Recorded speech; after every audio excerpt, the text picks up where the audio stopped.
তোমাদের দিকে ইসলাম তাকায় আছে।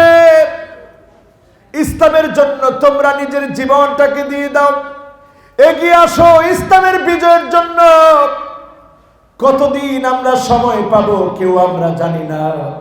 উইগুরের মুসলমানদের দিকে তাকায় দেখো, ওই উইগুরের মুসলমান যাদের নাম ছিল তুর্কিস্তান, আব্দুর রহমান কাশগারি, যিনি ঢাকা আলিয়া মাদ্রাসায় খিদমত করেছে, ওনার নামে কাশগারি হল হয়েছে। ওই তুর্কিস্তানের কাশগার থেকে তিনি এসেছিলেন। সারসিনা আলিয়া মাদ্রাসায় পড়িয়েছেন খাত্তানি হুজুর রহমাতুল্লাহ আলাইহি। আমাদের আল্লামা হুজুরের উস্তাদ, হাজার হাজার আলেমের উস্তাদ খাত্তানি হুজুর, তিনি সেই তুর্কিস্তানের খোতাব থেকে এসেছেন, যাদেরকে আজকে উইগুরের মুসলমান বলা হয়। ওইখানে হাজার হাজার আলেম ছিল। আমরা যে উজবেকিস্তানের কথা বলি, হাজার হাজার আলেম ছিল।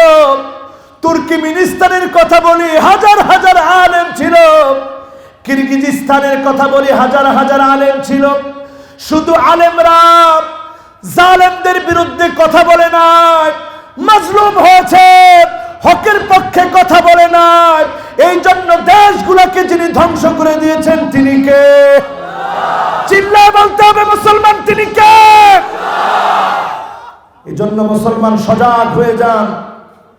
ঐক্যের যে জয়গান সারা দুনিয়াতে এখন চলছে, গোটা বাংলাদেশে ঐক্যের যে স্লোগান উঠেছে, আমার তোমার কারণে যেন ঐক্য নষ্ট না হয়, ঐক্য করে গোটা বাংলাদেশের ভিতরে জমিনে দিন কায়েমের সংগ্রাম করতে হবে। ঠিক না বেঠিক?